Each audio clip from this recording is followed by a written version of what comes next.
আরে বাপরে, এ তো দেখছি শ্যাওড়া গাছের ভিজিবল পেতনি, যে নিচে দাঁড়িয়ে ক্যামেরা ধরছে ভাই তারই বেশি লাভ হচ্ছে। আমি বুঝি না ভাই এদের বেটে তো কেলাকেলি হয় কেন? কখনো মিষ্টি খাওয়াতে গিয়ে কেলাকেলি হচ্ছে, কখনো মালা বদল করতে গিয়ে কেলাকেলি হচ্ছে, কখনো সিঁদুর দান করতে গিয়ে কেলাকেলি হচ্ছে। এটা হচ্ছে নাকি ভাই? এটা কি রিচুয়ালস নাকি? ফোন করবি না, কথা বলবি না, মেসেজ করবি না, তবুও বলতে পারবি না, হয়তো এটাই ভালোবাসা। এটা চোখের জল না কাঁচা আমের কষ ভাই? বোন, তুমি যেরকম ভাবে এক্সপ্রেশন দিয়েছো ওটা ভালোবাসায় কষ্ট পেলে মানুষ ওরকম এক্সপ্রেশন দেয় না, এরকম এক্সপ্রেশন মানুষ হাগা আটকে গেলে দেয়। তুমি একটা কাজ করো, তুমি বাজে কি সব বলে ভুসি নিয়ে এসে রাতে ভিজে সকালবেলা ঢকঢক করে খেয়ে বদনা নিয়ে পায়খানায় গিয়ে বসো। কাকু, তুমি ভিডিও করতে কাকে নিয়ে এসেছো গো? এটা মানুষ না রোবট? কাকি যে তোমার ভিডিও পুরো 12টা বাজিয়ে দিল গো। এদের ন্যাকামি প্রেম দেখলেই ভাই আমার প্রেম করে ইচ্ছা ধরে যায়। আমি বুঝি না বাবা, এটা কি ধরনের প্রেম ভালোবাসা ভাই?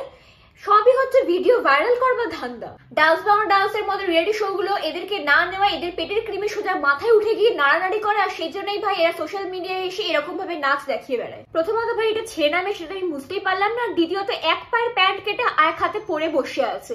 আসলে দোষটা এদের না, দোষটা সম্পূর্ণ হয় ফ্যাশন ডিজাইনারদের। তাদের দেখে ইন্সপায়ার হয়ে এরা এইসব করে বেড়াচ্ছে।